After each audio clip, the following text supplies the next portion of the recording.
You sit next to Mark. Well, it's 10 o'clock, so we can start our meeting. If you would rise for the Pledge of Allegiance, please. I pledge allegiance To the flag of the United States of America and to the republic for which it stands, one nation, under God, indivisible, with liberty and justice for all. Thank you. So we are going to start with a public forum. Public forum, you're allowed to speak for 3 minutes. Is there anybody from the public that would like to speak today? Please come on up.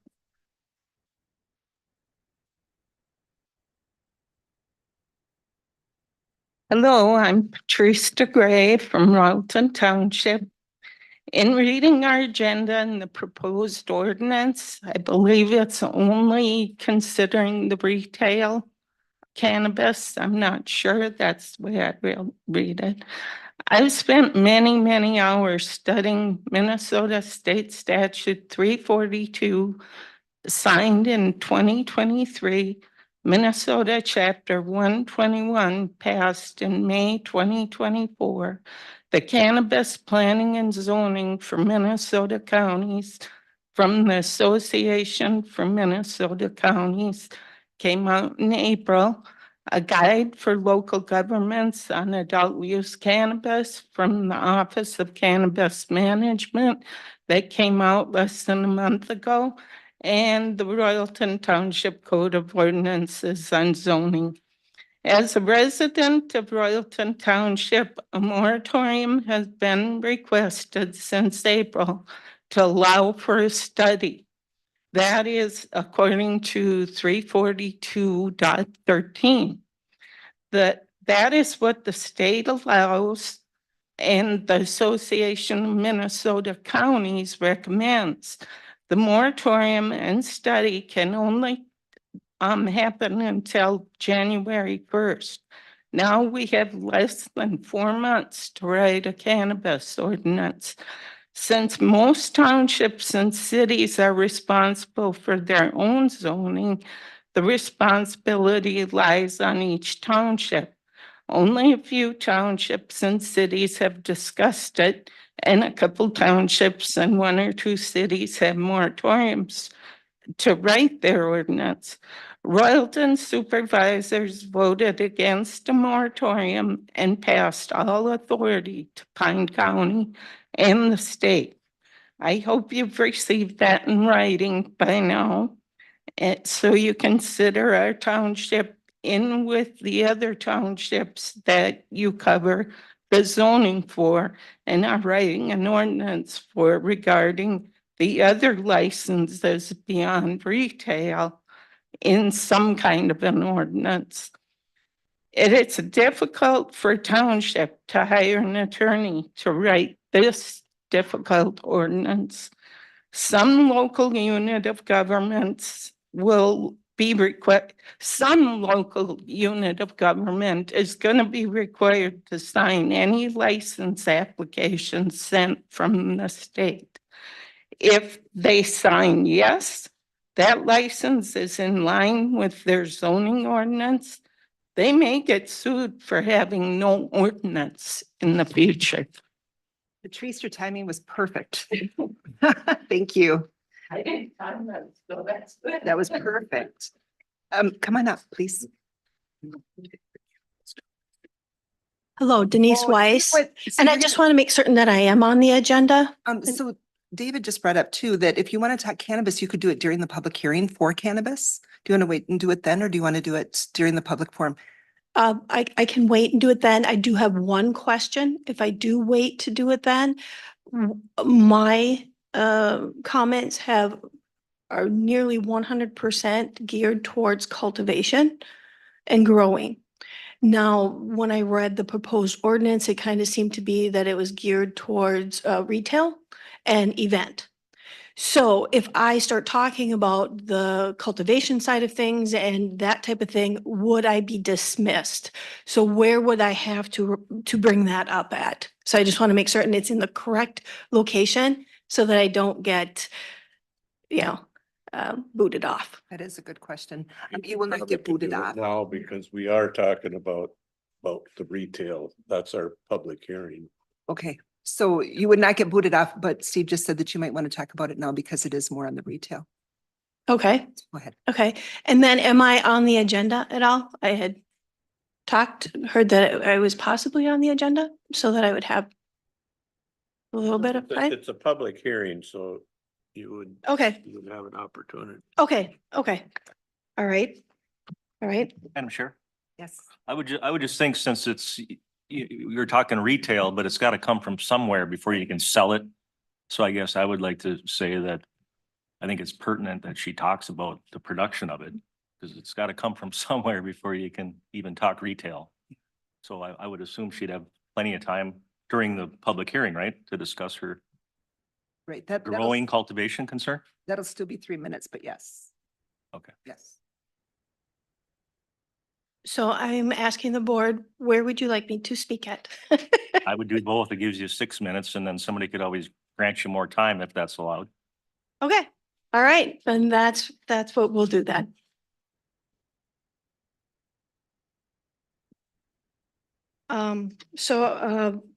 I'll hand these out afterwards.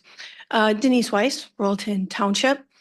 We have, obviously you heard before that, we have a couple of issues going on. One, we do have a 30,000 square foot growing facility that is in pending negotiations for sale. It has not been sold. It's in pending. We also have a micro business that is also looking at being the social equity aspect of things, and that's going to be on a growing things. Micro businesses do have retail capabilities, so it does sort of tie in to retail because that will be on social equity, which will be those licenses will go out if they're drawn in a lottery roughly between August 12th and September. They could be potentially growing by October. And so I'm just going to talk a little bit about, we already know that Royalton Township, we'll talk about that in a little bit.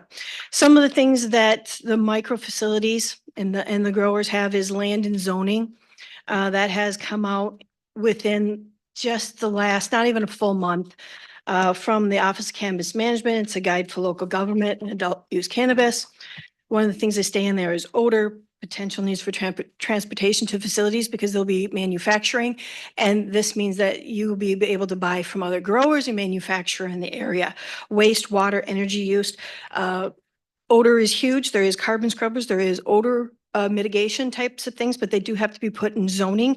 This is what other states have allowed because right now the obnoxious smell can be 1 to 2 miles away. And we do have a large quantity of residents in the area.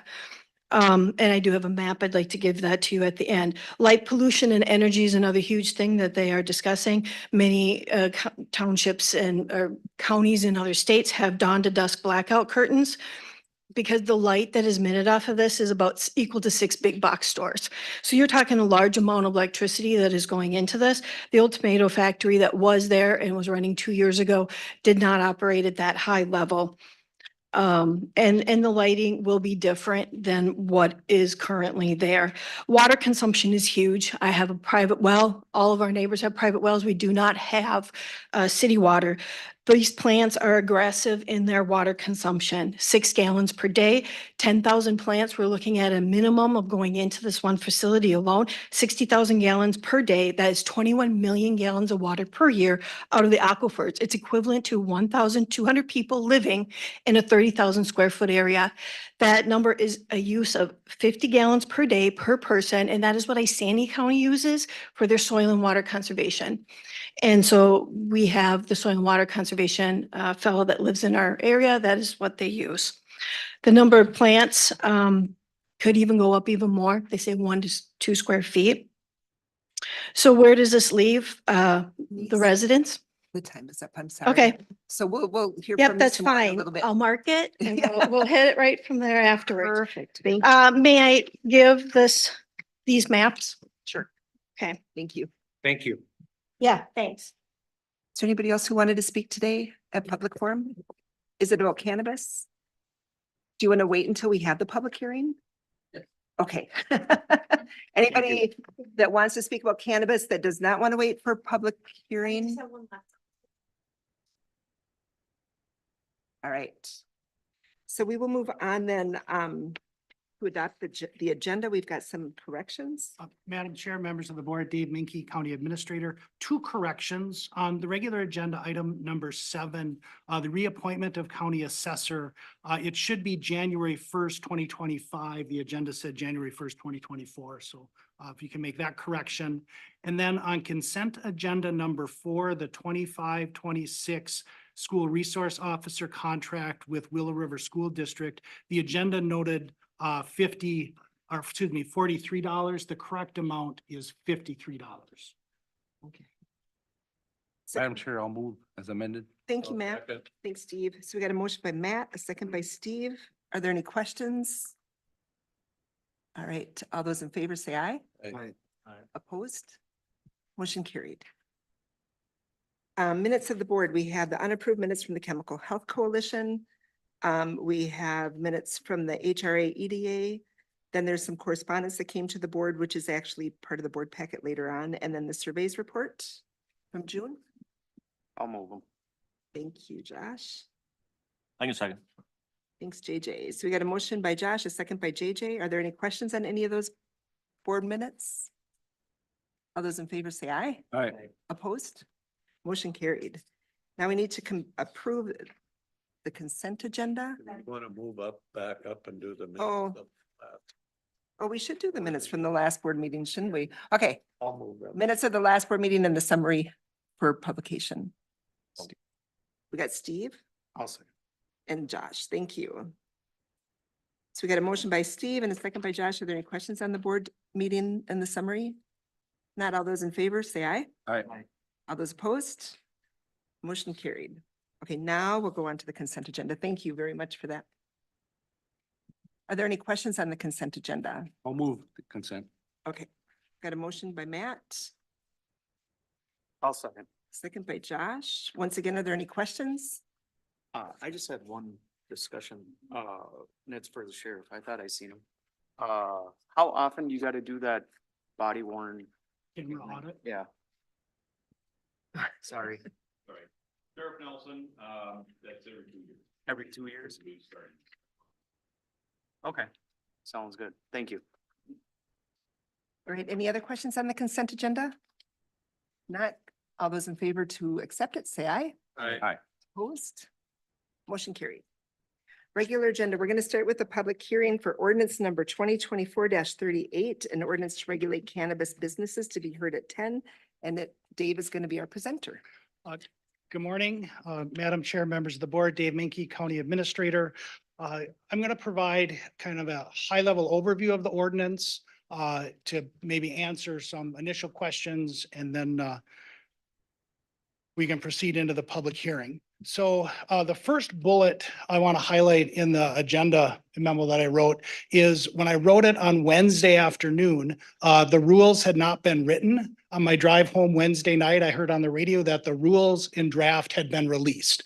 So the first point is just, this is a new law that's being implemented. The rules have been now issued but not adopted. There are things we're going to learn and things that we may need to adjust to in the future. And so just keep that in mind. And then the ordinance regulates the registration of retail establishments and the licensing of cannabis events. Other related activities such as cultivating, manufacturing, and transporting are not regulated by the ordinance proposed today, but those potentially can be regulated through zoning. Section 1.2 distinguishes between jurisdictions which have opted into county zoning and those which have not. And so the ordinance is written, if the city or township has opted into county zoning, this ordinance automatically delegates registration to the county. And we've heard from some of those jurisdictions, and that's what they want. If anyone doesn't want that, they should maybe let us know that. But that seems like the easiest way to be seamless and most helpful for those jurisdictions. They won't have to do anything. For jurisdictions that have zoning but want to delegate registration, that will require an affirmative action on their part to delegate that to the county. And they can delegate the registration without delegating their zoning authority. so they can retain the zoning. And we've heard that some folks want to do that. The registration authority is important because that's what the limit of one retail establishment per 12,500 functions on. So if Pine City, for example, does not delegate its registration authority and maintains its registration authority, it would be required to have one retail establishment per 12,500 people. If it delegates that registration authority, and there are already 3 retail establishments in the county, anywhere that the county is the registration authority for, and then one came and wanted to open in Pine City, it would not be permitted because it would, they would fall under a threshold. So I think that's clear, but I know there were some questions on how that registration cap worked.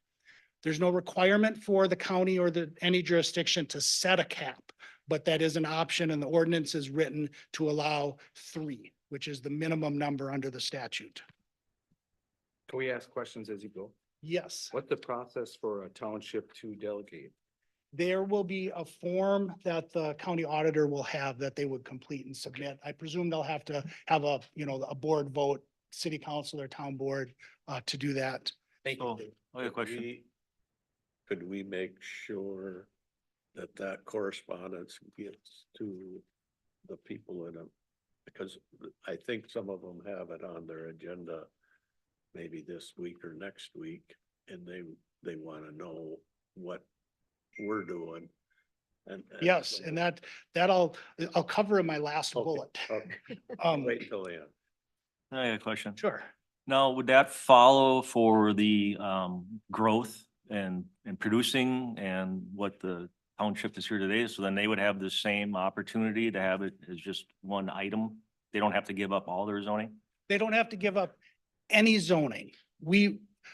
The ordinance proposed today includes some, I'll say, quasi zoning type restrictions because state statute is specific in that the ordinance can require a minimum setback from a school, for example. And so typically you'd see a setback in a zoning ordinance, but it's in this ordinance.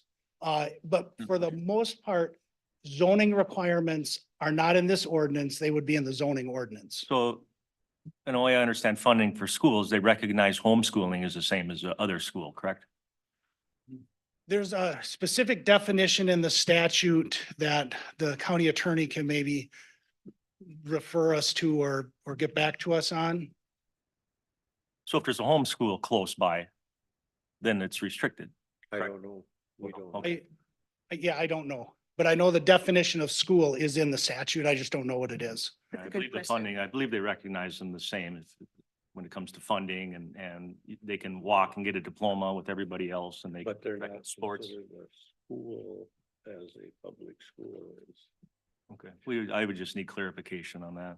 Yeah, Thank and so I guess I would encourage us to just let the county attorney look that up and make sure that we get the correct answer. Good question, JJ. Section 3, and this a little bit to the point of the setbacks we were just talking about, is where we establish those minimum setbacks. So if the jurisdiction delegates registration authority to the county, these setbacks would apply. These setbacks are optional, so you don't have to include them in your ordinance. They are included for your consideration, and that's 1,000 feet from a school, 500 feet from a daycare, 500 feet from a residential treatment facility, and 500 feet from a park with a children's attraction. The next highlight is the hours. So state statute is a little more lenient than the proposed ordinance. The proposed ordinance limits retail sales from 10 a.m. to 9 p.m. daily. And you do have that flexibility to be more restrictive than the ordinance as long as it's a reasonable time restriction. And so the draft ordinance has 10 a.m. to 9 p.m. State statute does allow sales other than 2 a.m. to 8 a.m. Monday through Saturday and 2 a.m. to 10 a.m. on Sunday. So if you wanted to be more relaxed on the time, you could loosen that up from the draft. Temporary cannabis events are permitted, and they're permitted through an administrative review of the county auditor and the county sheriff. If the county board wants to retain that authority to review those, you could do that. The ordinance writes it so that it would be an administrative delegation to the sheriff and the auditor. And the cannabis events are prohibited from consumption of adult use level cannabis. And so again, that is an option. You could allow adult use cannabis at those events. And then, Steve, this gets a little bit to your point that there is no deadline to adopt the ordinance. However, I think some of the cities and townships are waiting to see what the county is going to do. And then we also know that there's a little bit of work that the county staff would have to do, particularly the auditor, in follow-up to if the ordinance is adopted. So no requirement to adopt it today or, next meeting or anytime, but just be aware that there are some contingencies out there that if you can reach some consensus and clarity and you want to move forward, that's probably helpful to a lot of people. And then I just want to make a comment on the moratorium that the state will not issue a retail license before January 1st. And so for purposes of this ordinance, a moratorium wouldn't delay any actual retail sale in the county, in case that is a question you have. Do you have any questions before I conclude on what the ordinance entails? I do. Sure. So it would just affect retail, but nothing with the production growth and manufacture when you turn it from a plant into other forms. Correct. It's only for retail. Right. The state law gives a very limited regulatory authority to counties, cities, and townships. And though this ordinance, not being a zoning ordinance, doesn't address those things, if you were going to say, for example, build a cannabis grow facility and it's a commercial use, and you had zoning, township zoning, city zoning, whatever, that prohibited commercial uses from residential districts, then that would certainly apply. But if the jurisdiction didn't have zoning, then they presumably could locate wherever. Okay, and then, but what is in law right now? It says the distance to schools. So we get clarification on homeschooling and then parks. So right now I've been contacted by a couple different cities along the bike trail. And if you look at Beacon and look at how that bike trail is configured, sometimes that parcel of property is miles long. Sometimes it's smaller. It's all deeded to the state. And intermingled with that are some parks. There's some small parks along the way. Some people define a park differently, I guess, than others, where there's a bench where you can sit with your child, your children, enjoy nature along this, and it's all publicly funded. I know there's been intermingling of parks and trailways monies is used for both. I guess there's this question then, is that going to be 1,000 feet running parallel with the bike trail? So there'll be a 2,000-foot SWAT from basically Hinckley all the way to Carleton County? Yeah, That fit under parks? I don't believe that's how the law would be interpreted. The ordinance, which mirrors the law, says a cannabis business shall not operate within 500 feet of an attraction within a public park that is regularly used by minors, including a playground or athletic field. And Yeah, so, I guess I see so many children riding up and down that bike trail, stopping along those small parks. And like I said, there's small cities along that have contacted me, and that's one of their concerns, questions. We need some definition on that. I mean, if it's getting funded out of parks and the checking account, I think says parks and trailways, doesn't it? And it yeah, goes and down. I don't think that section of the statute is not this Oh. section that is the cannabis law. And so I would defer to the attorney for a more specific interpretation of that distance. Isn't that something that could be covered too with the city zoning? Yes, but I don't think the city could say, for example, 2,000 feet away from any park. Because that would be counter to the maximum allowed in the Yeah, I statute. think they can be more strict. They can't be less. So when it says 1,000 feet, I guess in my mind, I picture a land, you go 1,000 feet from this property line, 1,000 feet from this. So I'm probably off. It's probably gonna be actually 2,060 feet wide or 2,066 feet wide, whatever. But it's all connected is what I'm saying. There's parks, benches, playgrounds and everything connected by land within boundaries described with the PID number. There would just have Right, to be some I understand that, clarification, and yeah. I guess I would, the language in statute is clear, the language in the proposed ordinance is clear, and I would defer to the county attorney for a legal interpretation of what land that would apply to. Thank you. Any other questions from the commissioners? Well, I believe, didn't we already, you might have made the motion, didn't we already restrict like the use in county land already? Yes, the county has an ordinance adopted in 2023 that limits where cannabis can be used. And it basically prohibits use in public spaces. And then the public, I believe that was, some of the discussion was just even for secondhand smoke, which we know from the Department of Health is a. Yep. Has anybody studied the effects of, if you're manufacturing this stuff? The smell that's emitted within, what did this lady say at the beginning? There was some studies of 1 million or a mile radius or whatever, the, But Seems this like we already- ordinance- This ordinance is limited to the retail. If I. Yeah, right. Yeah. right. Yeah, and I'm probably the least knowledgeable person in the room on this topic. I'll just come out and say that.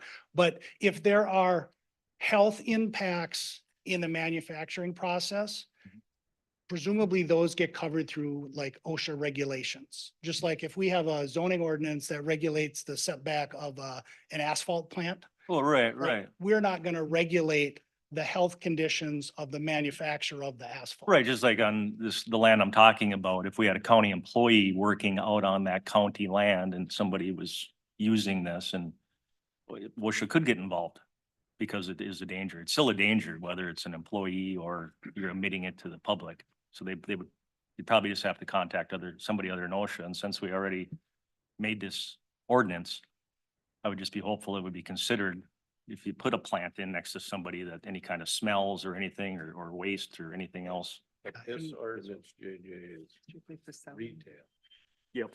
Yeah, so I think all of the impacts are types of uses that are regulated through traditional zoning. And so there might be an avenue there for jurisdictions if they want to include regulate the impact of traffic and lighting and noise and dust and all of that. That can be done through traditional zoning. Sure, thank you. All right, thank you. So now we are going to open it up for public hearing and take public testimony. Yep, come on. Yes, please. Yep. Thank you, Denise. Thank you. So I was listening to Dave Binky, and I think one of the questions that I do have when it comes to the traditional zoning is in our particular area, we have school buses that run that area and also children that stand out for the school bus. We have Pine City School Bus. We also have Bram School Bus. So I think as far as zoning, when it comes to what is allowed for these large areas, to keep that in mind where children are at. I'm going to skip over the rest of the water for now. Property taxes is one thing that I do want to bring up. The current location of where this 30,000 square foot greenhouse is to take over is only $250 a year they pay in property taxes. I pay $3,000. And some of my neighbors pay up to $5,000. So this is not going to be something that is going to be a tax revenue on the cultivation side of things through taxes. And you will not be making it on the taxes for retail. So one of my questions is, can this be the reason it's only $250 is the structures are considered temporary structures. Can they be moved to the industrial park where there'll be security, water can be regulated, sewer can be protected? Can they be moved to forfeited lands was one suggestion that I had heard from somebody. We do have some open areas where if we're not getting tax dollars, maybe these can be moved there and they can get some tax dollars. I do have a question as far as turning over all of our zoning to the county. It was brought to my attention that Arna Township, there was a deal with that they were able to, the county was able to take on, take on an issue that they had without turning over all of their zoning. So can the county do that with our cannabis? Because our chairmans, our people of our area have been threatened with lawsuits. We are a small township. We can't afford the lawsuits. And it's easier just to walk away. And we have a petition, 77 residents signed it, that, hey, we want an interim moratorium. We want to have some zoning on this because it needs to be. If Arna was able to do that, I'm asking that you guys do that for our township and any other township, that you guys can take over, handle the cannabis. You guys have the lawyers, you have the education, you have the departments. I believe there's a Department of Economic that gets paid, and this is an economic thing. Is this something that you guys can do? Because the residents, myself included, we need protection. We pay our taxes, we live here, we need protection. We also need to understand that we need to work with this. But our people are not educated enough or able to do this when they have full-time jobs elsewhere. We need professional help. That's all I have. Thank you. Thank you. Thank you. Yes, sir. If you'd state your name and where you're from, that'd be great.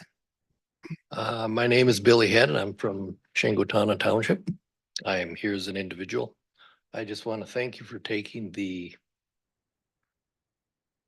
responsibility to be looking at this kind of thing. It's something that can be seeming like it's overwhelming or impossible because of all the stuff coming down from up higher that says there's not much wiggle room. But we need to have the moral courage to do what's right. I used to have gray hair, now I'm kind of bald, but I'm old enough to know that this has been around before. This was what all the love childs of the 60s went through, and all the Vietnam War people went through, and society more or less said, we don't want this. And now we're right back in square one. Different generations, different viewpoints, different ideas, but it's still not good for our society. And I hope that you, in this positions of responsibility, don't let it go back to the state. Don't let the state do it for us. And like she just said, at the township level, there's no resources to do any of this. There's not at the county level either, but at least there's some people in positions and you're willing to be up here and listen. So I encourage you to take hold of it. Thanks. Thank you. Is there anybody else who would like to speak? Gussie, come on up.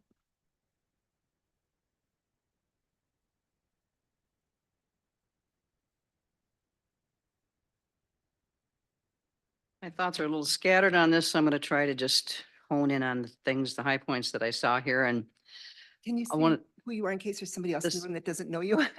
okay, like you said, I'm Gussie Yeah. Krupp from Sandstone Township. What I think we need to have is a map of the area where the restrictions are schools, daycares, and I don't know if that includes vulnerable adults. There are a lot of vulnerable adults in the community and they should have that same. I was asked by somebody locally if that would happen, and I don't know that. I think we probably premature on that, knowing where the restrictions are with the feet from. Policing, monitoring, like you said, we could become part of the zoning with the county for that particular purpose. But how about contracting for policing and for inspections? That might be a little bit more acceptable to a lot of the townships. And one of the things too, if growth, and I think that was mentioned by JJ, if there's growth in a particular area, is that going to change the number of licenses that are available? Because right now it's 12,500, one per 12,500. And you said something about the moratorium on that, David, too. The moratoriums don't cover the retail, is that correct? No, that's not correct. Okay. The moratorium would cover the retail, but the state is not intending to issue a retail license before January 1st. Okay. And a county moratorium would expire at the end of 2024. So it, So it's a moot point then. Okay, I get you. Okay, I got that. And also, like I said, my biggest concern here is the vulnerability. There are so many vulnerable people out there and the trails, that's one of them. I do see a lot of kids out there on the trails, and I do know a lot of people that have vulnerable adults and children at home. And I think that probably that needs to be, we need to have a map of where these are actually located, so the townships that choose to do it themselves are not overstepping. So that's all I have. Is there anybody else that would like to speak?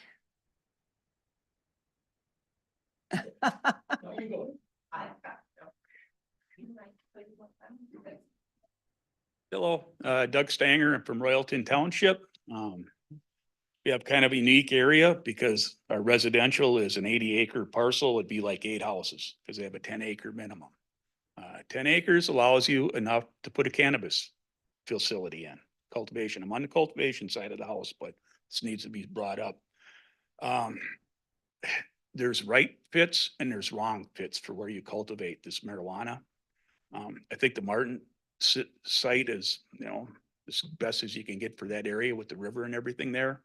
I'd like to suggest we start a committee and come up with some conditions in zoning for the actual cultivation. Simple things like farm, one cultivator to the next should be a minimum 4 miles apart because of pollen coming out, depending on what you're going to cultivate.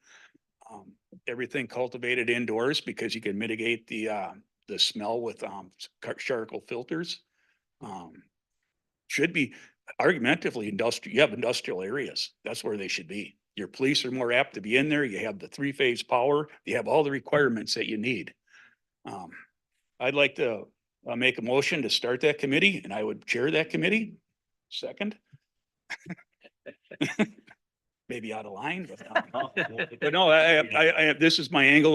This is the right thing to do. And they do, even in that brochure they handed out, they want you to have some conditions. Oregon gave out too many licenses and destroyed their business is what they ended up doing. All the farmers are suffering because too many licenses were given out, and they ended up with like 1,000-foot offset rules. Why would any residential house not be given the same consideration as a school or anything else? I have 7 grandkids over on the weekends all the time. No different. The 500 or the 1,000-foot rule. And you can still find places in Royalton. Okay, if you look at it for what the government, Minnesota thinks they need 1.5 million acres or square feet of cultivation. That comes down to 50 farms. We got 33 townships just in Pine County. And how many counties are in the state? So we definitely want to come up with something that's fair, that you always have to make sense. If you're going to make a rule, it has to make sense. But you don't want to be the softest one, or you might get all 50 farms right in Pine County because everybody else is smarter than you and zoned them out. But there's a place for them. I know there's a need. Okay, we have 5 dispensaries or 3 dispensaries. How many farms would it take to supply those 3 or 5 dispensaries? Maybe that's all we need to have in Pine County then. Then we're doing our just diligence. Just some thoughts to think about. Thank you. Yep. Yeah, thank you. And don't forget, you know, the state, I understand the business side of it, you know, they're bringing money, like you said, and everything, but we also were sitting on record budgets down at St. Paul, or not a budget, but deficit. Yeah, I mean, look at the billions of dollars they were. Right. All the money that they just had down there. So it's kind of confusing. Appreciate you speaking up. Thank you. Patrice, do you want to talk?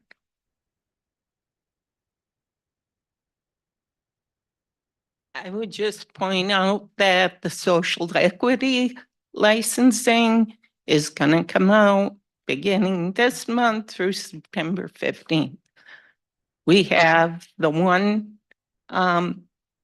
micro business in our township that qualified for social equity. If they are drawn in the lottery, Somebody's got to sign off on that. And if it's our township, then, will they get sued? All these threats of suing could come to fruition from the other side. Thank you. Thank you.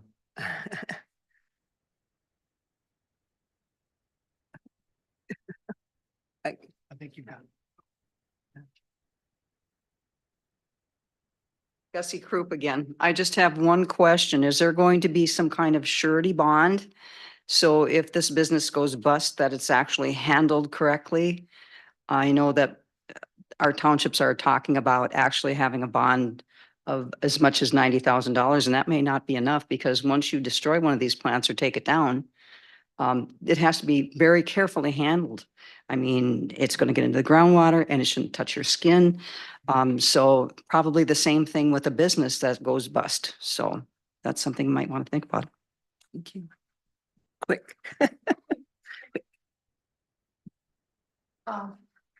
On Gussie's point, as far as abatement, they call it abatement bond, which is a cleanup. In Colorado, Lovington and Arlington, they do require an abatement bond.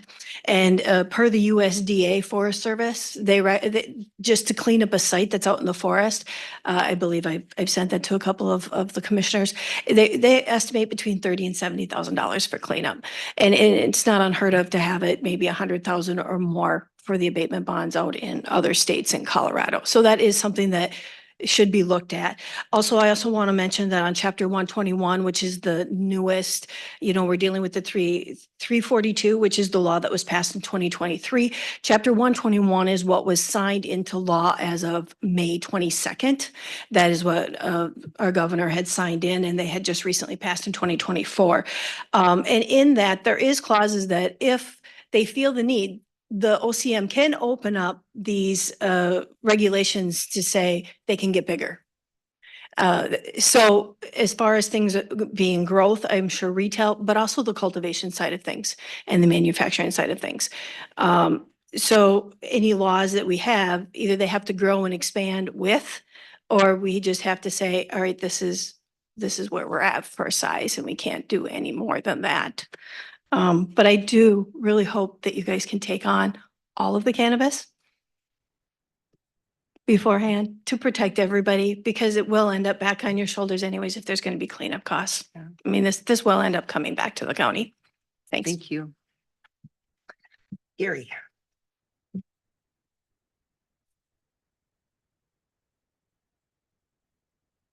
Gary Velvoda, and I'm from Royalton Township. I'm within a mile of this facility, but there's a river between us. But a question for Mr. Minke, did you call that a commercial enterprise, the growing operation? I believe that it would be reasonable to classify an indoor growing operation of some multiple thousand square feet as a commercial use. And if you'd want to look at your zoning ordinance, right? And Yes. if it wasn't clear what a commercial use was with regard to indoor agriculture, you might want to amend the zoning ordinance to be sure it's included. Our argument was, and especially what I brought up, I called FSA. And hemp is a subsidized product. Marijuana is not, because it's federally illegal. So my point, our township isn't zoned by little sections. It's just inclusive agricultural, residential. And my point was, it's not agriculture. They would bring up, it grows tomatoes there. It's a greenhouse. But I'm saying it's not an agricultural product because it's not subsidized. You don't have federal disaster funds to it. You know, all this stuff. So I'd like to see that definition of commercial operation with that. That would help us. And I think, and I can't give you advice, and Right. I'm not the zoning expert, right? But I think you could also look at making it a conditional use anywhere, right? If you don't have the real district by district zoning, you could potentially create like an overlay district Mhm. that included any number of cannabis and cannabis related activities, Mhm. manufacturing, storage, growing, Right. whatever, and make it a conditional use as a way to exert some influence over how the operation is Madam Chair? conducted.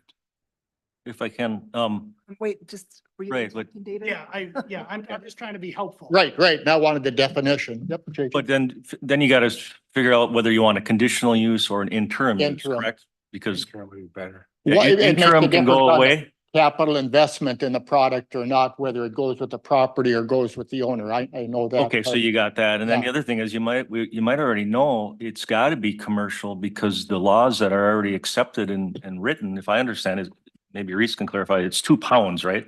Mhm. An individual can have up to 2 pounds. So Right. if they have over that in that property, You would think, they're in violation of what is already set as. the argument always has been, on the opposition, it's agriculture. Right. And right. we're saying that it's commercial. It's a commercial operation since it's an illegal agricultural product on the federal level. It's not Yeah, I think subsidized. probably the second they can clarify, or hopefully someone can, if it's over 2 pounds, I would say that's pretty much it. Over the individual limit, then it would Yeah, if be, it's on their property, it's like a fishing limit or anything, or, a 2 walleye possession or limit. whatever, you're over the limit, you're going to That's not jail. really the same because these people would have a license to grow and so they Yep. would be Yeah. able to grow more than 2 pounds. That's where it's confusing. How can you have it both ways, I guess? That's right. So that's always a question, but I wanted that definition from you, David. Thank you. Thank you, Gary. Thank you. Anybody else want to speak for public forum? The gentleman in the back. Oh, that back, and then we'll go to that back. No.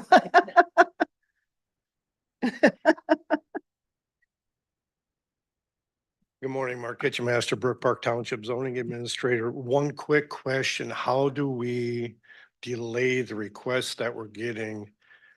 We've got some people coming to our meeting this coming week for starting a cannabis operation. What's our avenue to delay those? To do a growing facility or to sell? Correct. Either one. Okay. Moratorium? Moratorium. That's what I was thinking. I just wanted to be certain because we do have people who are asking already, take a moratorium to January 1st, 21-25. And then, of course, we would probably make a move to have the county take over that cannabis zoning, which would be my recommendation. I think you'd have a better handle on it than we would. All right, thank you. Thank you. Sir?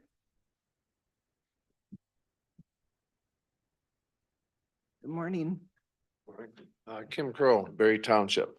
You said that the state is not going to give out any permits until January 1st. Is that just on the selling or is that growing as well? I'm saying confidently based on the last information I have that it's the retail sale. Just the retail, but not the growing? I don't know about the growing. Okay.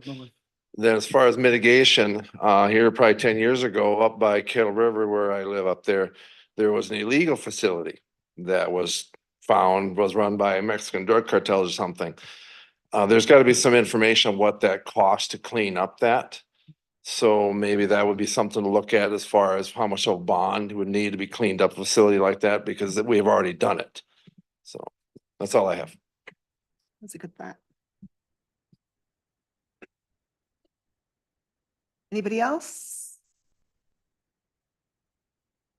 All right, we're gonna close the public hearing and go back to the Pine County Board's additional discussion. Madam Chair, I Yes. believe the county attorney can give an update on the definition of schools if you'd like that at this Oh, time. thank you. So Madam Chair, so the statute just uses the general word school without a definition. The proposed ordinance that a lot of this language is taken from an OCM template, the proposed ordinance uses public school as defined under Minnesota law, which obviously has the general definition that we're all aware of, but it also includes a non-public school that meets reporting requirements. And so I'm assuming that homeschools that report to the local superintendent fall under that statute. So that could include those type of homeschools. So outside that, if there's a homeschool that's not reporting, then it would not be covered by this ordinance.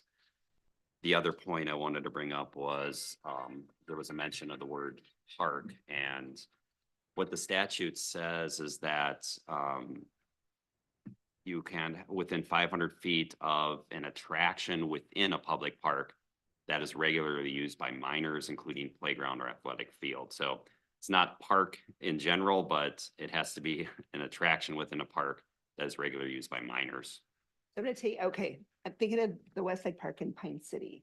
You've got the one side of the park has the playground for the kids, and then the other side of the park has where people sit and the audience for the groups.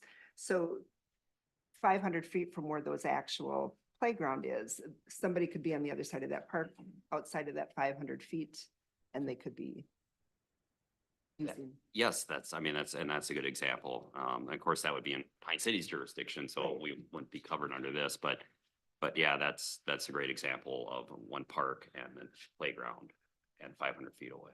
Thank you, that's. Yeah, it pretty- says within a park. And Then, yes. it just for my own use here, my own. That might have been the wrong word. But with this ordinance that we've been reading about and discussing is only retail and I think we get our wires crossed real quickly talking about the manufacturing and the growing of it.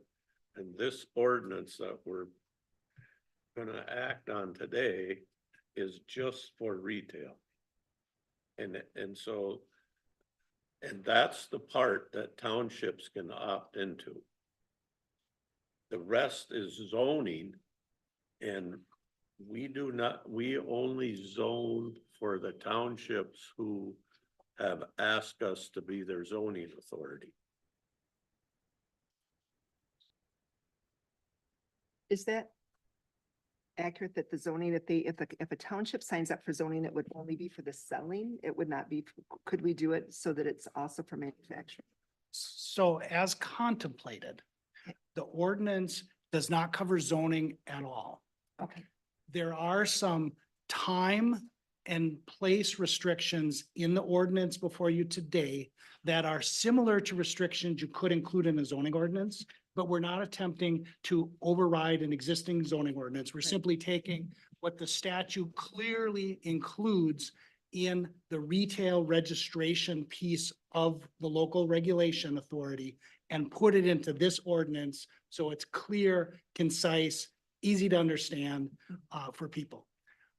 The Pine County Zoning Board has had some conversation or will have some conversation as to whether the zoning ordinance that applies only to the jurisdictions that have opted in and the shoreland, whether there should be any changes to accommodate or account for the new cannabis law.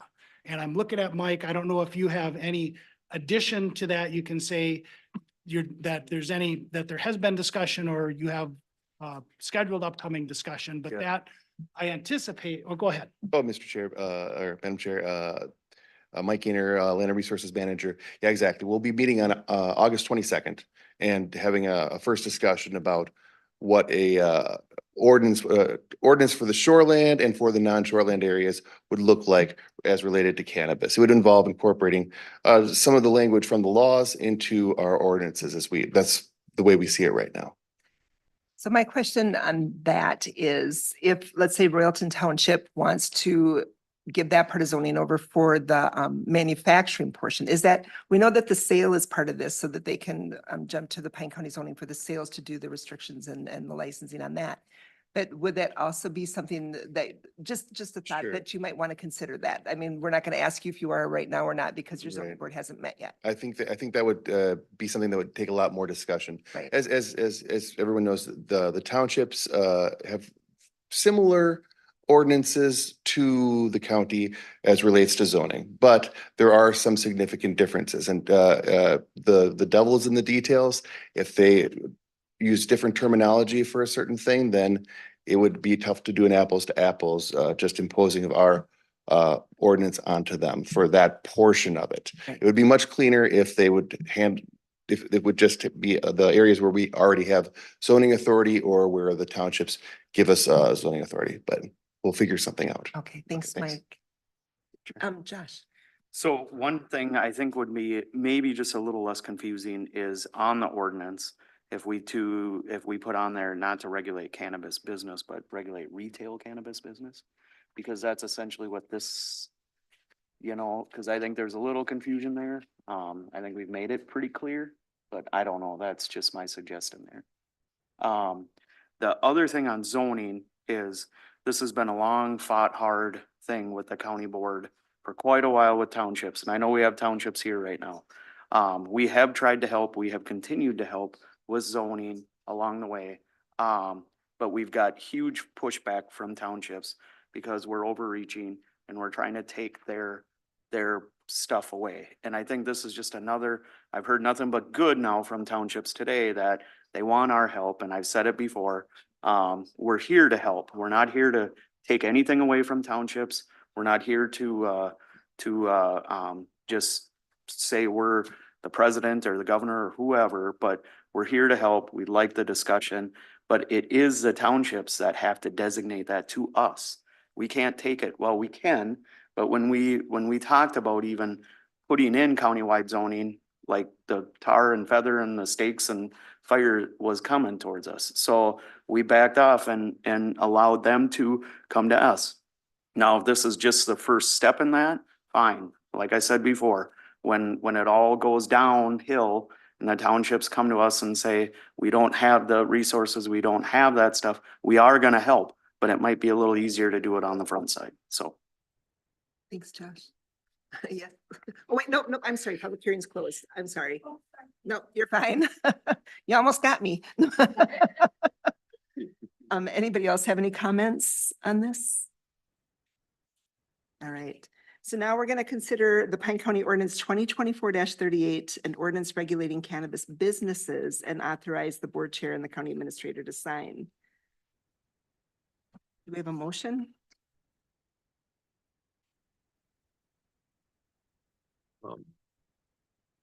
I'm ready to make the motion. I just want to be clear about the number of retail businesses allowed under this ordinance.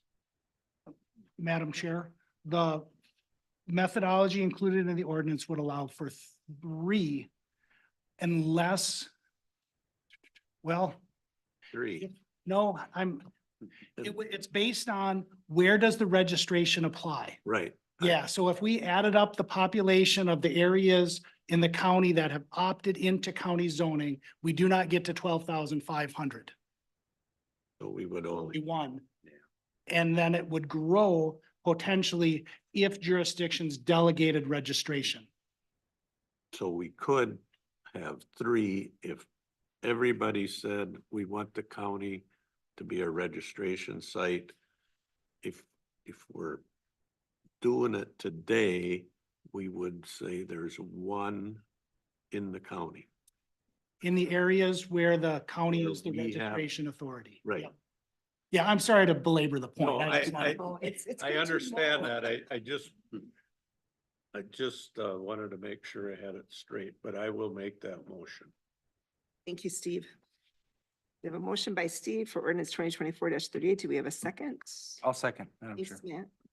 So we have a motion by Steve. Once again, are there any questions or comments on this ordinance? Madam Chair, Yes. what is, again, I know we talked about last time, what are the requirements for adding more? So, and any jurisdiction, and Kelly's gonna have to develop a little bit of a process based on the ordinance, but basically, city, township, their board would just pass a resolution that would delegate the registration authority to the county, and they work with Kelly to do that. And so if you're interested in doing that, I would encourage folks just to contact Kelly directly. Are you And- asking if we want to have 5 places that can? sell That's what I'm instead? saying. Yeah. And if you can wait until after the 13th. But if we decided, we got rooms full of people meeting after meeting saying we want to have 5 retail places in this county, we could have a public hearing and change it, correct? Or not? That's the process, is you have to have a public hearing to, to amend that's the what I'm, ordinance. Yep. not that the population wise, but the minimum, but if you wanted to. Well, anytime you would, once you adopt an ordinance, anytime you want to amend that ordinance, you would have a public hearing. Which is, it's not terribly hard, right? But you have to go, Yeah. you can't just administratively say, Right. we're gonna have 5. Right. Or we can't come to a meeting 2 months from now and say, I changed my mind. I want to make a motion to have 5. we'd have to put notice out, have a public hearing, and then have a vote, see where it came out. So maybe to wrap that up, if you adopt the ordinance today, Kelly will work to put out a communication to every jurisdiction that would be the process needed to delegate the registration authority. And registration only. Yep. Just keep in mind, Okay. Kelly's doing a primary election right now and she's crazy busy, so it will be after. Are there any other questions or comments? Now, we have a motion by Steve and a second by Matt. All those in favor say aye. Opposed, say no. I abstain. I have commercial property that could possibly maybe be a site. I don't know. You don't know. It's on I-35. I've had other constituents talk to me about it, so I abstain from voting Okay, thanks, JJ. on a conflict. Motion carried. Now we're going to start the public hearing for ordinance 2024-46, an ordinance repealing the Bremen Township sewage and wastewater ordinance. And we have Kelly. Thank you, Madam Chair, members of the board. Kelly Schroeder, County Auditor Treasurer. So we have done this many times over the last about 8 years, in that cities and townships in Pine County previously administered their own sewer ordinance, and now have decided that they would rather see the county administer it. So Bremen Township has requested that the county administer their septic ordinance, and thus by repealing their previous septic ordinance. So that is what the ordinance covers. Okay. Are there any questions for Kelly for discussion before we open it up for public hearing? No, thanks, Kelly. So now we're going to open it up to public hearing and public testimony. Is there anybody that would like to speak on this?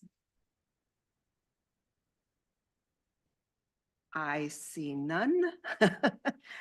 So we're going to close the public hearing and go back to, is there any discussion on the board side? Cut dry, I think. Is, okay, so we need to consider ordinance 2024-46, repealing the Bremen Township sewage and wastewater ordinance on behalf of Bremen Township, and authorize the county board and the county, or the county chair and the county administrator to sign. Can we have a motion, please? I'll move that. Thanks, Matt. A second? I'll second. Thanks, Josh. We have a motion by Matt, a second by Josh. Are there any questions on this? One more time? All right, all in favor, say aye. Aye. Opposed, say no. Motion carried.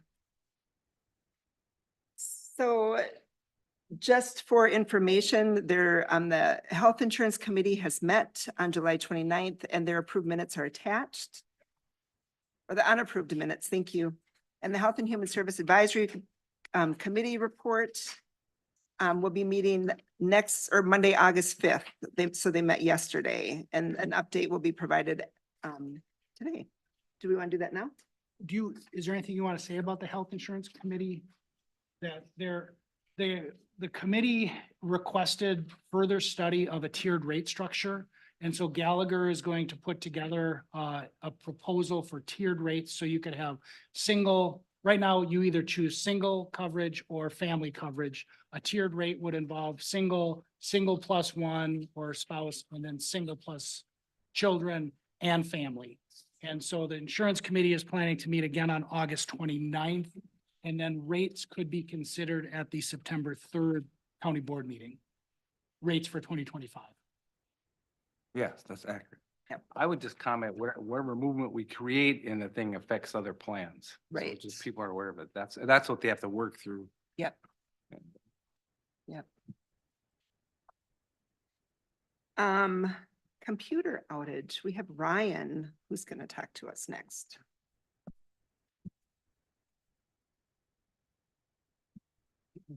All right, good morning, Madam Chair, members of the board. My name is Ryan Findell, IT Manager for Pine County, and I'll give you a quick update on a recent computer outage that we had. At 11:09 PM on July 18th, CrowdStrike, an industry-leading antivirus and endpoint detection response company, released a faulty update that caused critical Microsoft Windows infrastructure around the globe to crash and to fall in a state of recovery. Hopefully you've seen the news. Causing one of the largest IT outages ever. It is estimated around 8.8 million workstations and servers were affected by this outage. Pine County was one of many government organizations that were also affected, and this faulty update caused all of our Windows-based workstations and servers to crash at the same time. Pine County utilizes CrowdStrike as it provides protection against malware, antivirus, ransomware, along with their 24/7 security operations center to further prevent incidences after hours and during holidays. The IT department was immediately alerted to the issue by Denise Anderson from the sheriff's office at 11:42. That is when our computers crashed. That dispatch was experiencing computer crashes with their CAD computers. However, 911 telephone and radio traffic were still operational. Ken Bombard and I were remoted in diagnosing the issue, and Nick Miller discovered on site at midnight that all of our computers had crashed, causing Kent and I to head to the courthouse. Around this time, we also learned that other state agencies had also experiencing the same issue, and it was not just a Pine County specific incident. We were able to determine that any computer with CrowdStrike that was installed and was on during what seemed to be a 90-minute window caused the computer crashing. We tested a workaround at 1:30 in the morning to get our computers back online. And once we determined and confirmed that that workaround solved the issue, we were able to restore dispatch and the squad computers that were currently on the road back to a working order. From there, the IT department was able to start the process of recovery of approximately 250 affected computers. The process of recovery included booting into each computer into safe mode, typing each computer's unique 48-digit encryption key by hand, and removing the files causing the crashes. This process was done manually by the IT department on each computer and server. The IT department worked diligently on site throughout the night to recover all computers before the start of business day Friday morning. Over the course of those 8 hours, the IT department was able to recover almost every computer in the courthouse and the surrounding buildings in Hinckley and Sandstone. Work from home staff that were affected brought their computers to the courthouse the following workday on Friday. Pine County should have been saved from this entire ordeal by an update schedule that we have in place that is 1 update behind for workstations and 2 updates behind for servers. However, unfortunately, and unbeknownst to the entire world, that only applied to the application installed and not what was the rapid response files. Those files are if North Korea had deployed ransomware and CrowdStrike finds it, they would deploy that fix to everybody at the same time, therefore effectively blanket covering everyone who has CrowdStrike. So it was that file that was pushed that immediately took us all down. So since that outage, we have been moved to a measured approach when it comes to these update files, which was not offered prior to the outage. So in the end, Pine County did not suffer any long-term interruptions of business, and most staff were likely unaware of the outage. And I am proud of the hard work, dedication, and effort of the IT department in responding to the incident. Thank you.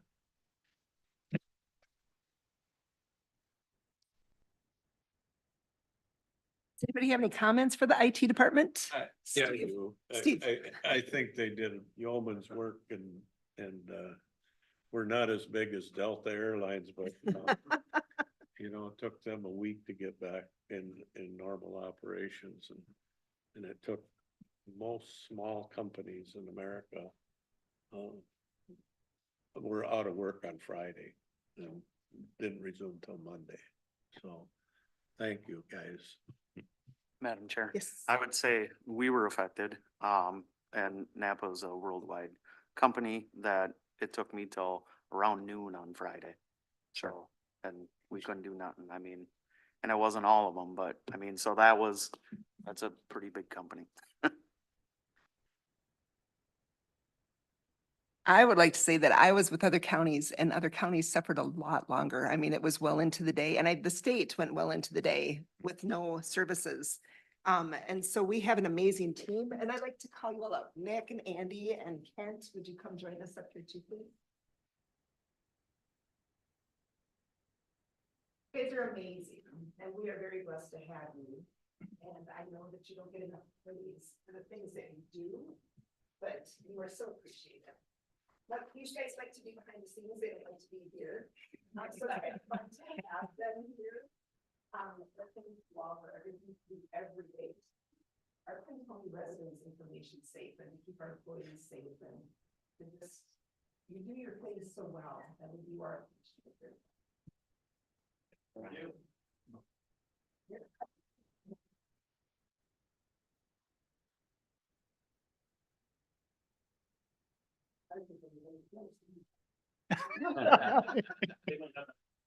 Yeah, they have more fun playing.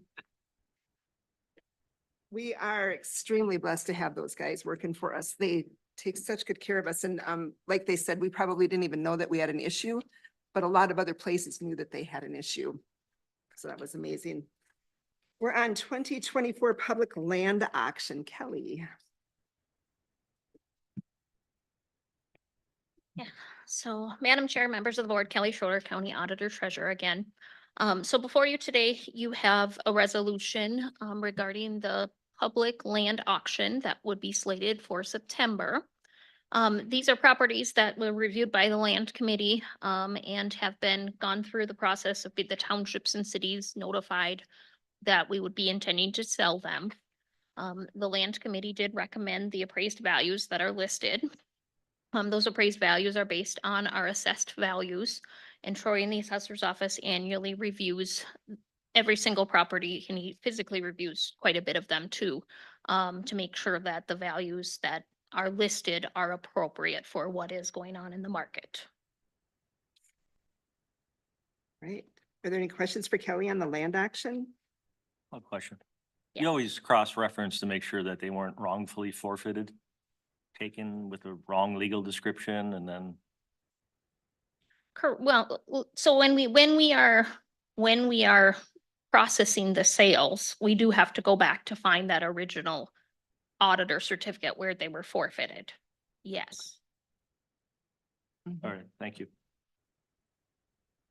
All right, so with that, we're going to consider the approval of resolution 2024-42, authorizing the public land auction, the parcels to be sold at the appraised values and the sale terms and conditions. I will move. Thank you, Matt. 2024-42. Thank you. Do we have a second? Thank you, Steve. Are there any questions? I have a question. Mhm. On our HRA EDA, there was I believe the HRA EDA wrote a letter recommending the lowering of the price of a parcel. It's documented in our minutes. Was that considered at all on the one parcel? So is it going to be listed at the current price, or is it going to be? You're on that committee, aren't you, JJ? Yeah, well, I have it here, but before we It was Right. make a motion to sell this land, I just want to confirm the price. So on- I have, can I ask a question quick for those that were on the board? Can I ask why the HRA EDA is getting involved in our land sales? Well, was Leslie available? She could probably help explain this. There was a gentleman that spoke at our meeting. Matt could even. Well, I can speak to it. This came before the land committee. It didn't sell last time, so it was reduced in price by, I can't remember the exact amount, but it was reduced by 18. About 35,000 35. total from what it was offered at last So year. we reduced it Standard practice, correct? from Correct. even, from what it was, but it was assessed still at that price, I think, but we reduced it below assessor Correct, value. because it didn't I sell. think last year. statute says we're supposed to use assessor values, but I think based on but as a land committee, we pushed it out, I think, right? Is that accurate? So the statute leaves the appraised value very open as to, it's the county board's pleasure as to what Yeah. you're gonna use Yeah. for assessed value or appraised value. In the past, we have stuck with assessed value just because it's a number that we can hang our hat on and have a reason why it is what it is. And so when we start to deviate from that, we need to have very good reason why we're deviating from that. Which the reduction is that we are planning for this year at the 215 is very standard of what we followed in the past of, okay, we offered it at that price one year and it didn't sell, so now we need to do an additional reduction. Thank you. So the resolution before you does have it at the 215, not the 180. Okay, that's going to be the price then. If that's what this board would like. Because it is a county board decision as to the appraised values. And if you're looking at your materials, it's the previously offered parcels number 4, Carrick Township. Right. Well, I'd like to amend the motion. Can I do that, Madam Chair? Yes, you may. Well, then I'd like to follow the HREDA's recommendation after listening to the gentleman's presentation and going by the appraisals that he had. I would like to make the motion to lower the price of the one in Carrick Township. Do you want the parcel ID number? And you know which one it is. From the 215 to 180,000. Based on what I know, and there was no offers last time also. That's why it would be offered Yeah. still. Is there a second to the revised motion? Is there a second to the revised motion? One more time, do we have a second to the revised motion? Okay, so I appreciate that our staff does what they need to do by statute, and JJ, I'm confused because you have many times stated that we don't sell land at a high enough value. And then now you're asking to have it reduced. I guess I get kind of confused by that. So, I can help with your confusion. There was no offers on it. This gentleman came with appraisals. Currently on our board, we have people in the private sector, a banker and a realtor. And they are the ones that came up with this. I'm just wanting to make sure that it's offered at the right price. And if that's the price that now the board just decided without getting a second, that's the price it'll be offered at. It's that Okay. simple. I hope that helps with your confusion. Madam Chair, yes, thanks. I just want to note that with the process, if it doesn't sell, it stays on the thing for a year, open for people to come in and. Right. And then at some point, if they wanted to come back in front for a discussion, I think it couldn't it? Well, correct. So the process will be offered at the auction in September. It sounds like at the 215,000. And then if it does not sell, it will be available through that next July of 2025 for someone to walk to my counter and say, I will pay that appraised value. If it doesn't sell at that point, then it would go through this exact same process again. We'd withdraw it from the sale, we'd reappraise it, and then we'd offer it at the September 2025 sale. So for me, we presented this for approval for us as far as to bring it forward a meeting back when we came out of committee, when we did the committee report. So they would been in front of us then too. Right. But I look at it like this. So we have numbers out there. And when one person comes in and I want to lower the price, what about the rest of the people that don't see that happening in the public thing and they don't put a bid in on it from somewhere? So I just want to keep it open how we originally had it set up in all of our records. Yes. So. You know, and the other thing is that nobody can come in and make a bid to lower the value. It's that minimum amount that's on here is what it's for sale for. Yeah. So, I agree. Thank you, Matt. So we have a motion by Matt and a second by Josh for resolution 2024, or wrong resolution, sorry. Resolution 2024-42, authorizing the public land sale as is. And wasn't the second by Colin? Yeah, so it was Matt and Steve, yeah. So are there any other questions or concerns? If not, all those in favor say aye. Aye. Opposed? Motion carried. Next, we are on the assessor's reappointment. So Kelly. I could take that again if you'd like. So Kelly Schroeder, County Auditor Treasurer. So you have the reappointment of County Assessor Lori Houtsma in front of you. So state statute says once every 4 years that reappointment process needs to happen. And so that is before you today. She does a good job. I'll move that. Thank you, Steve. And then this is where we had that correction to 2025 from 2024. Correct. Okay, so we got a motion by Steve, Second. second by Josh. Are there any questions about this one? All right, we have a motion by Matt, a second by Josh for resolution 24-42. All those, oh, I keep going to the wrong one. By Steve and Josh, all those in favor say aye. Aye. Opposed? Motion carried. Thank you. Number 8, we are on award contract 2403. We have Mark. So we opened bids last week on our resurfacing projects and got a real good bid from Knife River Corporation. They were 2.2% under the estimate, so recommend awarding to them $3,132,074.42. So I would expect September work for this contract, so any questions on that? Contractors, did we have? 2 bids. Yep, the other was 22% over, and we're kind of seeing bids all over the map this year, so it's hard to, if you get one that's a little bit under, we're pretty excited about that, so. I will move both contracts. Sounds good. So contract 2403. We have a motion by Steve, Second. second by Josh. Are there any questions? Are you seeing some of the prices starting to level off or get I mean, I think we've seen that. I think, you know, we just by chance we're bidding it at the right time maybe, or there's a contractor that's hungry. The bridge project that we opened bids on last month for the federal project on 2 came in real good. We will be opening the trail project from the high school down to Rock Creek City Center on the 27th. So we'll see. Yeah, that'll be our last bid for the year, but this year we've done real well in our bids. And so I know across the state, there's been some that have been real high and then some way under, you know, so for us, it's been stable, so. Any supply chain issues yet with box culverts or anything with supply? Yeah, we don't have any of them this year, but I think some of that stuff has stabilized. The 61 paving project up by Rutledge, they're gonna be starting that next week. That bid was pretty good bid too, so I think that was under as well, so for us this year, good.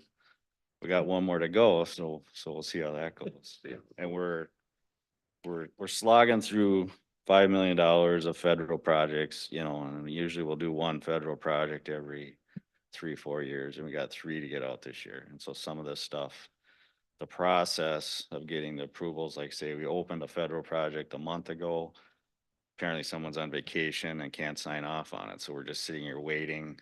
And, you know, fortunately, it's got to be done at a board meeting, you know, so we got 2 shots at it each month. If we miss it, well, then we're either going to the next month or, you know, so. But the bridge contractor in that case, he's chomping at the bit to get going. So hopefully, you know, the 20th meeting, we'll get that approval and they'll probably be starting, you know, that week. So Which bridge contractor is that one? that one is Redstone. Redstone, thank you. Yep. And they're the ones that just did the 9 bridge, so same contractors. Any other questions for Mark? Okay, we got a motion by Steve and a second by Josh. All those in favor say aye. Aye.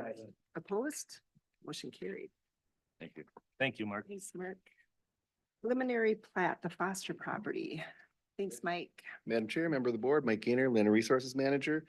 So on June 27th, the zoning board held a public hearing and reviewed a preliminary plat owned by Joseph Foster. It's 5.24 acres on the east side of Cross Lake, splitting into 7 parcels. The zoning board felt that it conforms to the requirements set out in the shoreland and subdivision and platting ordinances. The Changwatana Township representatives showed up and supported the plat. And portions of it are in the floodplain, but that's all been dealt with by some of the planning that was done by the applicant, so. Perfect. Are there any questions for Mike? No? All right, so we need a motion for the preliminary plat for the Foster property. I'll move it. Thanks, Josh. I'll second it. Thanks, Matt. Got a motion by Josh, a second by Matt. Once again, are there any questions? All those in favor say aye. Aye. Opposed? Motion carried. Thank you. Clean Water Partnership, loan acceptance and note insurance. Thank you, Madam Chair.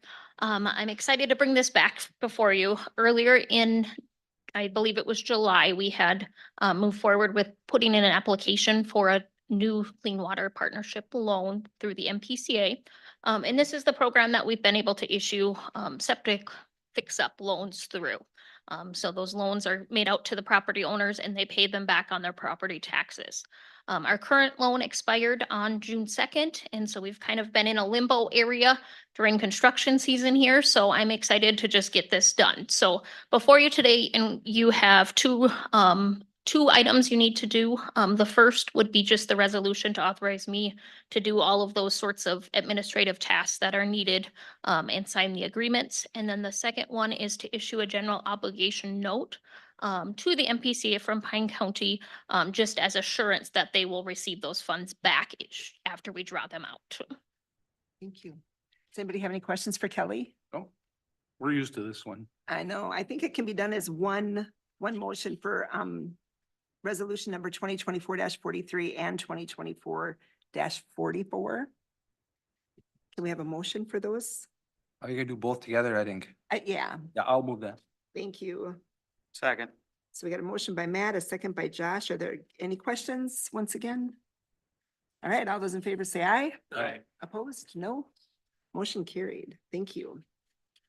Lower St. Croix Watershed Funding Support. We get to see Mike again. Hello again. So the Lower St. Croix Watershed Partnership, they drafted a letter to the Clean Water Research Council. They want support for stable funding for the watershed-based implementation and clean water fund programs.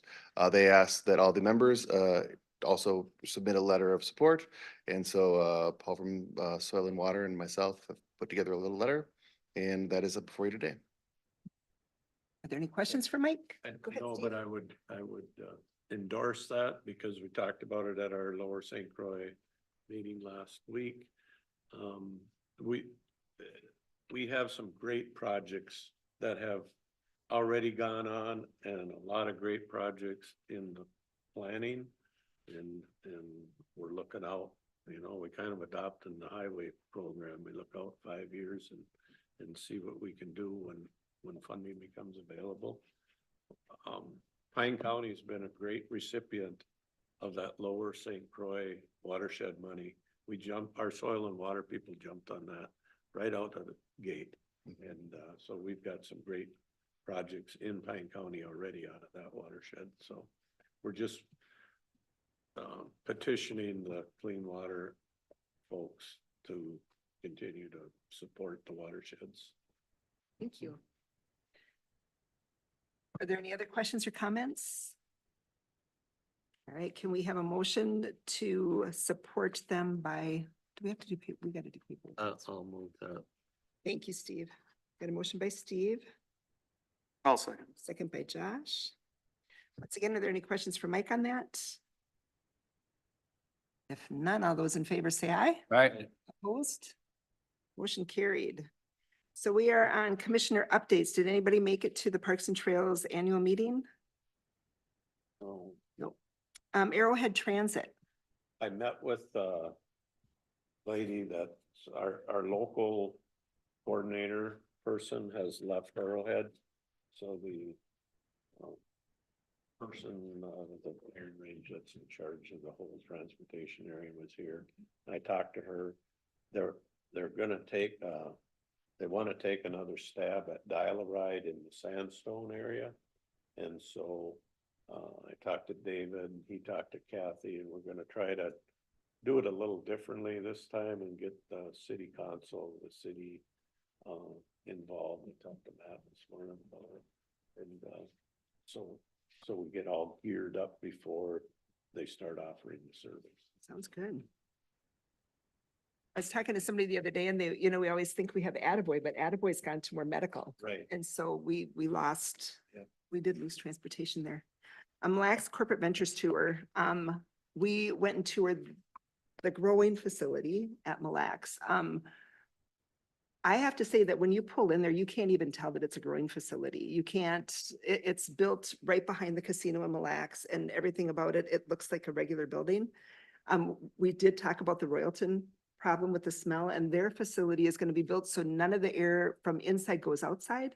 None of the air from the outside goes inside. It's going to be a total. So he said you will not smell unless they get a separate plant that somebody wants to have them grow. He said we can't guarantee that there won't be any with that, but with ours you will have no smell, which is, but they're spending big bucks to have that. And yeah, it is the way that they do things. It's an amazing facility and they put a lot of time and effort into it. The thing that they have going for them, and we will be having one in Hinckley. They will be putting one there also, I'm sure. But the thing that goes for that is that they don't want to ruin the casino atmosphere either. They don't want people to go into the casino and smell this, you know. So, I mean, they're really protective over what they're doing. So if you want to see a good facility and how it's done right, that is an amazing facility. Snake River Partnership, we met, and the last time we did a petition, we agreed to do the petition at our last meeting here. And the last time we did that, we had our public hearing almost right away. And so we set up the meeting the same way that we did last time, and Dave came back and said, no, you know, according to the information, you have to wait 90 days. So our meeting is going to be November 6th, where we are going to be able to vote to dissolve the membership board. So that was good. The other thing that came out of that meeting is Deanna is leaving us. She took a different job. So they need to find somebody else that will be able to fill that spot for her and keep things moving. Technology committee was rescheduled. The NLX was canceled. The HRA EDA. Oh, your HRA, you want to do that? Start that one? Yeah. HRA. Yeah, I sit on the HR EDA board. We had a presentation from Brad Willoughby. That's what we discussed a little earlier about the sale of a piece of land. We also then discussed the dynamic homes. Terry, you might be able to help on this. Is that a corporate, like Mille Lacs Corporate Ventures owns dynamic homes, I believe? I Part do of it? not know. Oh, I know they did a bunch. They have a lot. They have a lot. Yeah, I know they Madam did a, Chair, Commissioner Wilhelm. Yeah.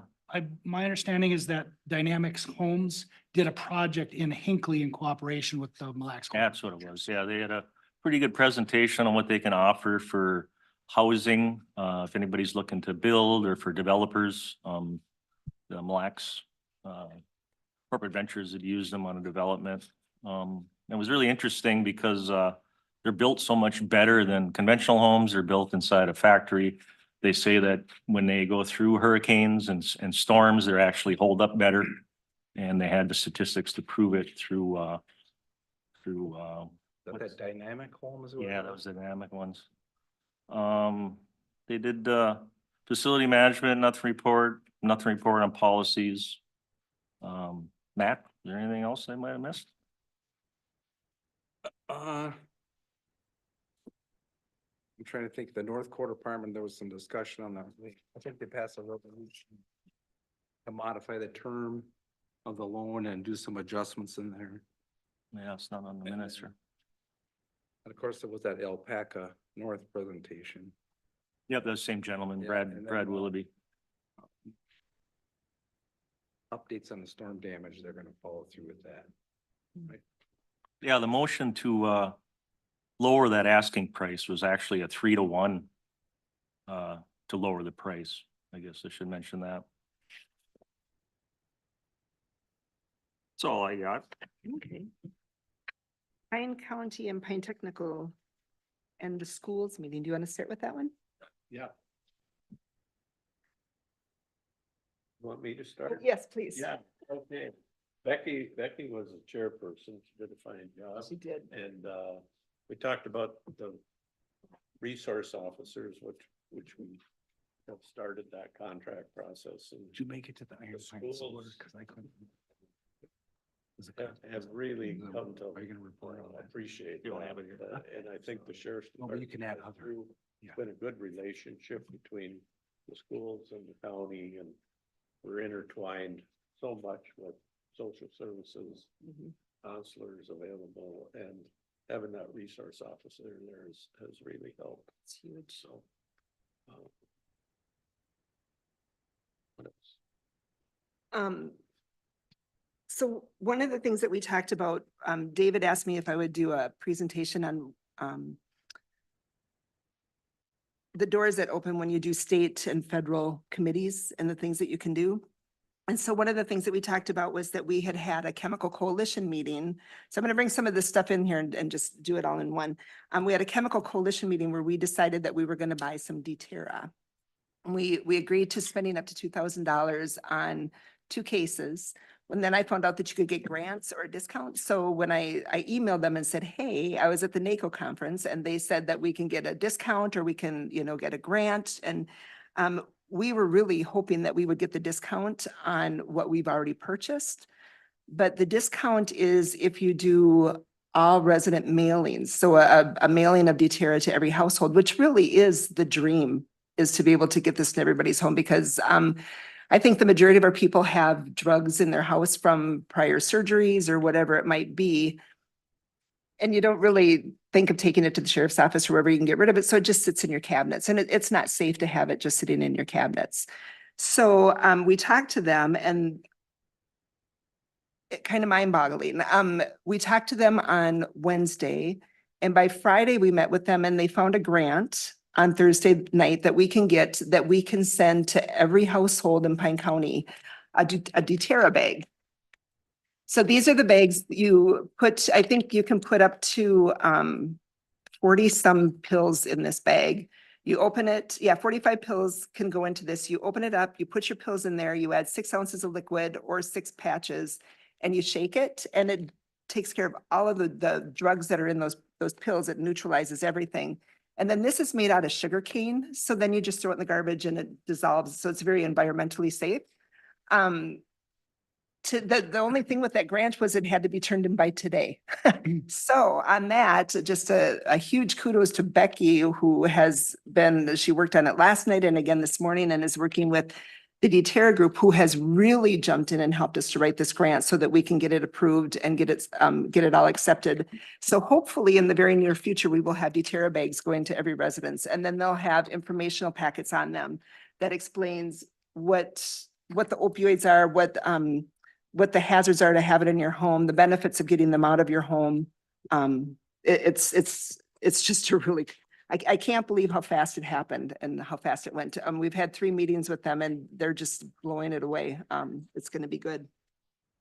So that came up in the schools and we talked about that. And just as a quick little story, one of the superintendents had talked about, with the DTerra bags, they have these at their school. I think I might have talked about this the last time, that one of the moms called and said, I found my son's heroin. I don't know what to do with it. And she said, I'll be right there. And so she ran and she got a DTerra bag and they put the heroin in there and it neutralized and got rid of it, which was such a piece for that mom, you know? So you think about how often and how well it can be used. So it's a good product. I'm excited that we'll be able to get it to all of our households, I hope this year. That's all I can think of for schools. Yeah. Anything else? Okay. Pine County Zoning Board was canceled. State Tribal Partnership meeting, that was up in Duluth on Friday. And we are having a presentation here on, I want to say September 20th. My date might be wrong on that. Where we're going to, we've got one of the senators coming, we've got some state leadership coming, we've got tribal leadership coming to do another demonstration on the SSIS system. So we talked about the SSIS system at this meeting and how that's keeping us away from helping families. We talked about family resource centers, and the tribes are really excited about being able to put family resource centers on the reservations to help their families. But the one thing that I found out is that you've got your guardian ad litem system, you've got your court system, you've got the SSIS system, and everybody's doing the same work and entering the same information and has the same issues. So it's going to be interesting, September 24th, and the senator that's coming is Mary Kunesh. We sent an email out to Tim Walz the other day to see if the governor or somebody from his staff would come, just so we can get more voices on the state side so we can get things fixed. But, you know, sitting in and hearing that meeting, I think it's going to be important to bring up at that meeting also that, you know, we need to get all of our systems to talk. We know that it doesn't talk to probation or to courts or to our sheriff's department, but we need to do better for our families. Investment committee is to be rescheduled. Are there any others? I got one. Yes. We had Central Minnesota Council on Aging. Mm. Actually, we had executive committee meeting, which I had a conflict with. And I called in and talked with Lori and the staff about, but our regular meeting was last Thursday, and you know, all the money that the Council on Aging gets comes from the Older American Act. Mm-hmm. And it's split up in all these little pockets, not little pockets, they're pretty big pockets. But you can't spend the money that, if you have leftover money in caregiving, you just can't say, oh, it'd be nice to move it over here and spend it on congregate dining. Right. So that whole game of trying to stay on budget, they have loosened finally the reins a little bit on moving it from home delivered meals to congregate dining, because those change with time. In communities, it changes, demographics change a little bit. If somebody has a really good senior center. People like to go there, and it's probably more of a socialization than it is the eating. But they've really found out that these frozen meals, so if your mom or somebody has a hard time cooking, you can actually go get these frozen meals, like up to 25 of them or something. Take them home. Maybe your mom can even put them in the microwave herself, and they're actually pretty good meals. They We have- did that a lot for Jerry's dad. He liked them. Yeah. they had them for us one time, and it was actually some smart lady from Catholic Charities that figured this system out. Because they had leftover food occasionally, and they weren't allowed to keep it. So she said, you know, if we seal this in a freezer bag, we can make a nutritious meal up for people. And so they got approval to do that, and it's been a hit, and it really works good. And our contractor in Pine County for Meals on Wheels, so for lack of a better name, but congregate dining sites and home delivered meals is Catholic Charities. And then they bring the food, say to Pine City, and then local volunteers deliver it out to homes. So, yeah, I worry about that funding because costs per meal costs have continued to climb. And Catholic Charities and Lutheran Social Services are the two big contractors in central Minnesota. And they lose money on it every year, but they're a charity. But, you know, they have to cover their costs because they have to hire employees to do this, to do the cooking and drive the stuff to the next day. But, so I'm always worried that the funding gets fickle, you know, people don't forget about rural residents when they look at the big picture, and they can feed, you know, 5,000 people in a big metropolitan area in a very short demographic or regional area. And we come to Pine County, and to feed 200 people, you might have to spread it, you know, we're 65 miles long. So it's difficult to do for the same amount of money you're getting to do it in Brooklyn Park. So anyway. And of course, if anybody knows elderly people that need help with chores around home and stuff, those programs they've kind of taken a hit. They can't find people to work. They haven't got an increase in funding, so they have to not hire as many people because nobody works for $10 an hour anymore. So anyway, that's where we're at. Anybody else have any others?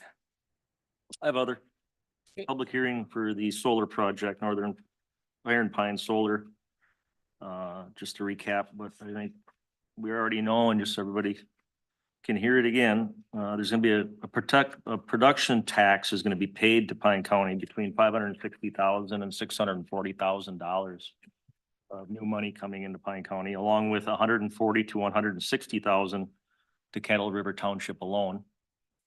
Who was present putting on the presentation was the developer of the Iron Pine Solar, Swift Energy, and then Erica Wilder, the Department of Commerce was there. There were some public comments, which was nice to see people show up. There was a gentleman who overlooks part of the farm area now, and he's used to seeing farm production and deer and wildlife. So his concern is looking at solar panels. It sounds like they always have that concern. They work with adjacent landowners to provide some sort of natural cover and trees and everything else to help with that. There was another person who had some same concerns as, you know, who is the electricity for, if it was going to be benefited locally or out. They explained how electricity works. It goes out on the grid, and it's for everybody, just like we're getting somebody else's electricity coming in. There were some safety concerns by the fire department for accessibility, if there is any fire or danger or anything burning up there, the accessibility, and if they were gonna leave a perimeter around, it's because it is gonna be a fenced facility. One gentleman had some concerns of leaking groundwater. And then there was just questions on the ownership of the land. I thought it was a pretty good hearing. They answered everything that everybody showed up for. My only things were is just when and if this happens, you know, my only concern is how the money is going to be utilized within the county. If there's going to be any new spending or if it's going to go for property tax relief, because this is quite a big amount of money coming into our county. And that's an annual amount, right? Yes.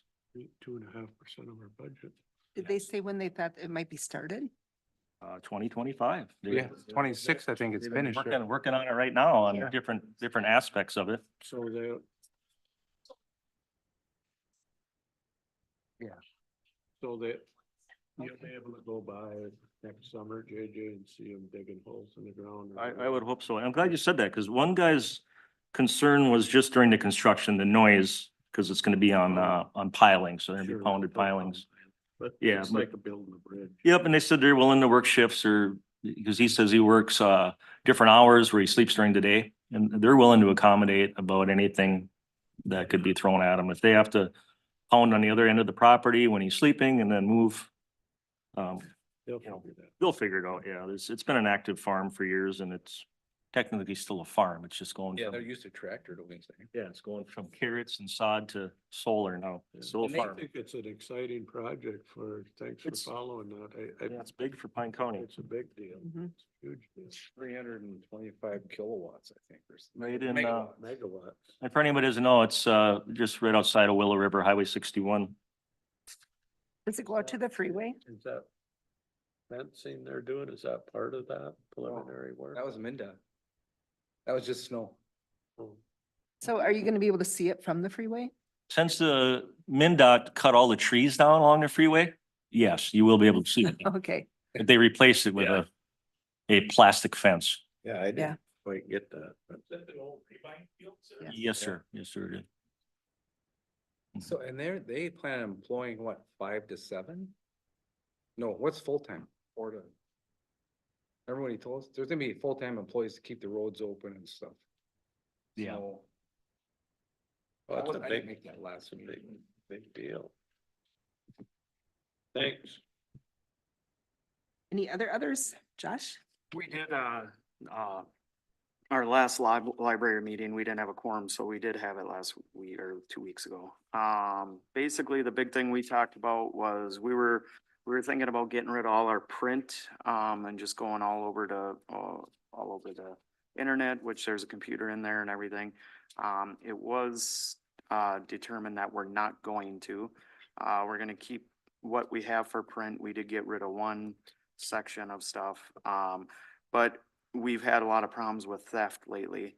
The last person, I think they haven't got a for sure cool, but over $2,000 we're thinking, that they had taken.